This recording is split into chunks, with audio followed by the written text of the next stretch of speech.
মাত্র 5 মিনিটে হালুয়াই স্টাইলে আলুর তরকারি, মানে খেলে পরে আপনাদের মন ভরে যাবে। তাই দেরি না করে ঝটপট আপনারাও বানিয়ে ফেলুন। আর সাথে থাকছে গরম গরম লুচি। তবে এই লুচির টেস্ট একেবারেই আলাদা, যেটা এর আগে আপনাদের কখনোই খাওয়া হয়নি। আটার সাথে এমন কিছু মিশিয়ে নিন যাতে করে লুচির টেস্ট তো বাড়বেই বাড়বে, আর আলুর সবজি নিরামিষভাবে তৈরি করুন, বাড়ির সকলে ভীষণ খুশি হয়ে যাবে। নমস্কার বন্ধুরা, মিঠুস ওভেনে আপনাদের সবাইকে স্বাগত জানাই। আজ আমি আরও একটি নতুন ভিডিও নিয়ে চলে এসেছি আপনাদের জন্য। প্রথমেই আমরা আটা মেখে নেব। তার জন্য এখানে আমি 1 বাটি আটা নিয়েছি। কাপ মেপে নিলে 3 কাপ পরিমাণে আছে। তার সাথে দিয়ে দেব হাফ কাপ মতো সুজি। এরপর দিয়ে দেব বেসন। তো হাফ কাপ বেসন দিয়ে দিচ্ছি। বেসন, সুজি, আটার সাথে খুব ভালোভাবে মিশিয়ে নিতে হবে। এতদিন যত রকমভাবে লুচি বানিয়ে খেয়েছেন তার থেকে সম্পূর্ণ আলাদা। একবার বানিয়ে দেখবেন এই পদ্ধতিতে বন্ধুরা, বারবার বানিয়ে খেতে মন চাইবে, কারণ এতটাই টেস্টি হয়। তো মিশিয়ে নেবার পর এর মধ্যে এখন আমরা দিয়ে দেব 1 চামচ পরিমাণে কসুরি মেথি। চামচ ভরে কসুরি মেথি দেবেন। এরপর স্বাদ মতো নুন দিয়ে দিতে হবে। তবে এর মধ্যে কিন্তু তেল দেবার দরকার পড়বে না বা ময়ম দিতে হবে না। কসুরি মেথি আর নুন ভালোভাবে মিশিয়ে নেবার পর অল্প অল্প জল দিয়ে খুব ভালোভাবে মেখে নিতে হবে। এই লুচিটা বানানো ভীষণ সহজ, খেতে অস্বাভাবিক টেস্ট হয়। আপনারা যে কোনো তরকারির সাথেও খেতে পারবেন। তবে আজ আমি একদম নিরামিষভাবে তৈরি করে দেখাবো, যাতে করে আপনারা যে কোনো নিরামিষ দিনে বা যারা পেঁয়াজ রসুন খেতে পছন্দ করেন না তাদের জন্য দুর্দান্ত একটি রেসিপি। বন্ধুরা, আজকের এই ভিডিওটা যদি আপনাদের ভালো লেগে থাকে তাহলে আমার চ্যানেলটিকে অবশ্যই সাবস্ক্রাইব করবেন। পাশে থাকা বেল আইকনটি দাবিয়ে দেবেন, সবার সাথে শেয়ার করবেন, আর একটা লাইক করতে ভুলবেন না কিন্তু। অল্প অল্প জল দিয়ে খুব ভালোভাবে মেখে নিতে হবে। একটু নরম করে মাখবো, যেহেতু এর মধ্যে সুজি দেওয়া আছে, তাই মেখে কিছুক্ষণ রেখে দিতে হবে। মাখা দেখে আপনারা বুঝতেই পারছেন এই ডোটা একটু নরম আছে। এর মধ্যে এখন ওপর থেকে একটু তেল লাগিয়ে দেব, যাতে করে শুকিয়ে না যায়। তো এইভাবে একটু আলতো হাতে তেলটা লাগিয়ে নেবেন। তারপর ঢাকা দিয়ে রাখতে হবে, এতে করে ডোটা সফট হবে। ঢাকা দিয়ে 5 মিনিট মতো রেখে দেব। ততক্ষণে আমরা একটা সবজি বানিয়ে নেব, দুর্দান্ত স্বাদের এই সবজি। তার জন্য 2 চামচ পরিমাণে সর্ষের তেল দিতে হবে। সর্ষের তেলেই কিন্তু রান্নাটা করবেন। তেল গরম হবার পর অল্প গোটা জিরে আর 2টো তেজপাতা দিয়ে দিতে হবে। তারপর দিয়ে দেব বেশ কিছুটা গোলমরিচ, 1 টুকরো দারচিনি আর 3টে এলাচ। এর সাথে দিয়ে দিতে হবে হাফ ইঞ্চি মতো টুকরো করে রাখা আদা আর 2টো লঙ্কা কুচি। তো এখন আমরা এগুলো হালকা করে একটু ভেজে নেব, খুব বেশি ভাজতে হবে না। এরপর 2টো টমেটো দিয়ে দেব। টমেটোগুলো ছোট ছোট টুকরো করে কেটে নিয়েছি। আদার যাতে কাঁচা গন্ধটা তরকারিটার মধ্যে লাগে, তাহলে খেতে খুব ভালো লাগবে। আদা একদম ভেজে ফেলবেন না। টমেটোটা যাতে তাড়াতাড়ি সফট হয় তার জন্য এর মধ্যে এখন আমরা নুন দিয়ে দেব। নুন স্বাদ মতো দিয়ে দেবেন।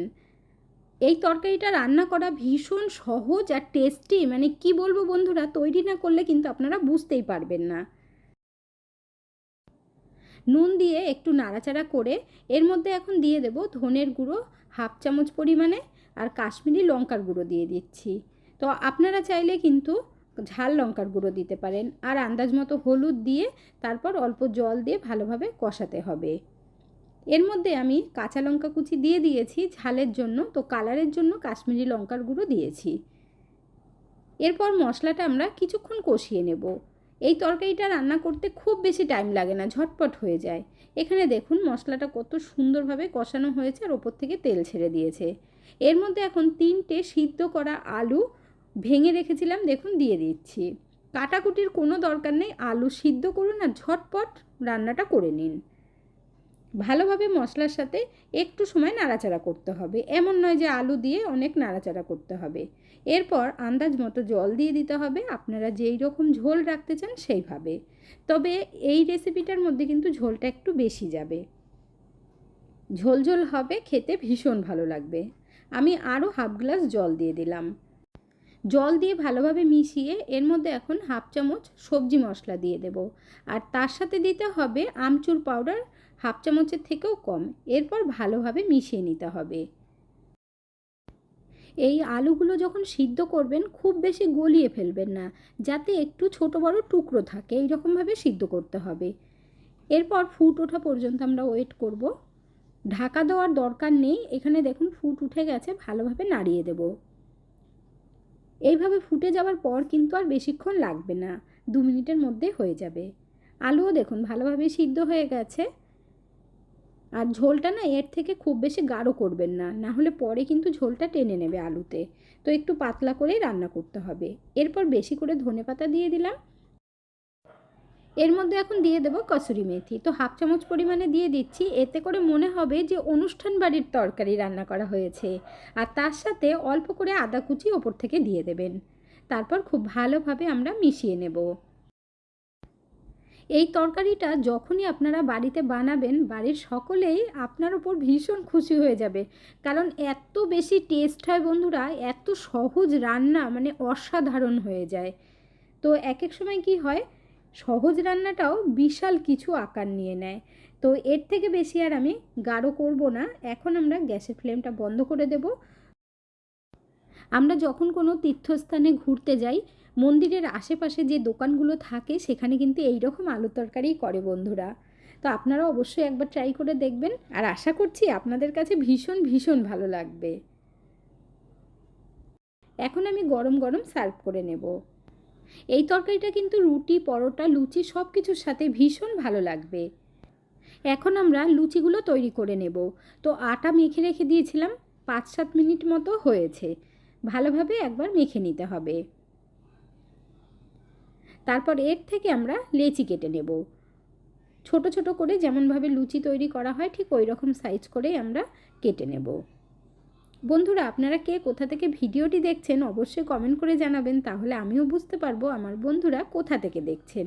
আপনারা সকলেই এত সুন্দর সুন্দর কমেন্ট করেন, আপনাদের কমেন্টগুলো পড়তে আমার ভীষণ ভালো লাগে। এইভাবে পাশে থেকে সাপোর্ট করার জন্য অসংখ্য ধন্যবাদ।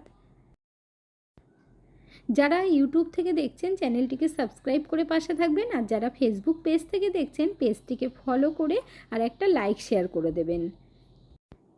বেলার জন্য বেলনি চাকির মধ্যে একটু তেল লাগিয়ে নিতে হবে, তাহলে আর লেগে যাবে না। তো আমরা অল্প একটু তেল লাগিয়ে নিয়ে তারপর লুচিগুলো বেলে নেব। এই লুচিগুলো খেতে এতটাই বেশি ভালো লাগে বন্ধুরা, অবশ্যই একবার ট্রাই করে দেখবেন। আর গন্ধটাও মানে কি বলবো, অসাধারণ হয়, অসাধারণ। সব কটা লুচি একবারে বেলে নিয়ে তারপর ঝটপট ভেজে নেব। একঘেয়ে রুটি সবজি খেতে দেখবেন কারোরই ভালো লাগে না, বা রাত্রেবেলা আপনারা ডিনারেও কিন্তু বানিয়ে নিতে পারেন কোনো রকম ঝামেলা ছাড়া। যারা ময়দার লুচি খেতে ভালোবাসেন তারা একবার এইভাবে বানিয়ে দেখবেন, মনেই হবে না যে এটা আটা দিয়ে তৈরি করা হয়েছে। অনেকেই আছেন আটার লুচি খেতে একেবারেই পছন্দ করেন না, তবে এই পদ্ধতিতে বানিয়ে নিলে তারাও দেখবেন ভীষণ ভালো খাবে। ময়দার লুচি অ্যাকচুয়ালি খাওয়া কারোর জন্যই ঠিক নয়। তো আপনারা এই পদ্ধতিতে অবশ্যই একবার তৈরি করে নেবেন। এখন আমরা ভেজে নেব। তেলটা ভালোভাবে গরম করে নিয়ে তারপর একটা একটা করে ভেজে নিতে হবে, আর লুচিগুলো দেখবেন একদম বলের মতো ফুলে যাবে। এই লুচিগুলো কিন্তু একটু টাইম নিয়ে ভাজবেন। তো গ্যাসের ফ্লেমটাকে একদম হাই আঁচে রাখবেন না, মিডিয়াম আঁচে রেখে ভাজতে হবে। মানে তেলটা যখন গরম হয়ে যাবে তখন গ্যাসের ফ্লেমটা মিডিয়াম আঁচে করে দেবেন। দেখুন কত সুন্দর লাগছে না দেখতে। অলরেডি একটা ভেজে নিয়েছিলাম, আর একদম ফুটবলের মতো হচ্ছে। এই লুচিগুলো একটার জায়গায় 10-12টা খেয়ে নেবেন, তবুও মন ভরবে না। ময়দার লুচি দেখবেন মুখ ফিরিয়ে আনে, বেশি খাওয়া যায় না। আর এইভাবে লুচিগুলো তৈরি করে নিলে মনে হবে খেতেই থাকি। লুচিগুলো গরম গরম ভেজে তরকারির সাথে সার্ভ করে নেব। তাহলে বন্ধুরা আপনারা অবশ্যই একবার ট্রাই করে দেখবেন কিন্তু। লুচিগুলো একটু পাশ থেকে আপনাদের দেখিয়ে দিচ্ছি, দেখুন ওপর থেকে না বেশ একটু ক্রিস্পি টাইপ হয়েছে। তবে যখন খাবেন মন পুরো ভরে যাবে। আলু সবজির সাথে সার্ভ করে নিচ্ছি, আর সাথে একটু টমেটো সস দিয়েছি যদি বাচ্চারা টমেটো সস দিয়ে খেতে চায়। এখন একটা লুচি ছিঁড়ে আপনাদেরকে দেখিয়ে দিচ্ছি, ভেতর থেকেও দেখুন কত সুন্দর ভাজা হয়েছে। কসুরি মেথিটা দেওয়ার জন্য টেস্ট দ্বিগুণ বেড়ে যায়। আপনারা যদি সকালে ব্রেকফাস্টে বানাতে চান তাহলে রাত্রেবেলা আলু সিদ্ধ করে রেখে দেবেন, আর সকালবেলা 10 মিনিটের মধ্যে লুচি সবজি বানিয়ে সকলকে খাওয়াতে পারবেন। তাহলে আর দেরি না করে ঝটপট আপনারাও বানিয়ে ফেলুন। বন্ধুরা, আজকের ভিডিওটা আপনাদের কাছে কেমন লাগলো অবশ্যই কমেন্ট করে জানাবেন। ভালো থাকবেন, সুস্থ থাকবেন। দেখা হচ্ছে পরের ভিডিওতে। Thank you.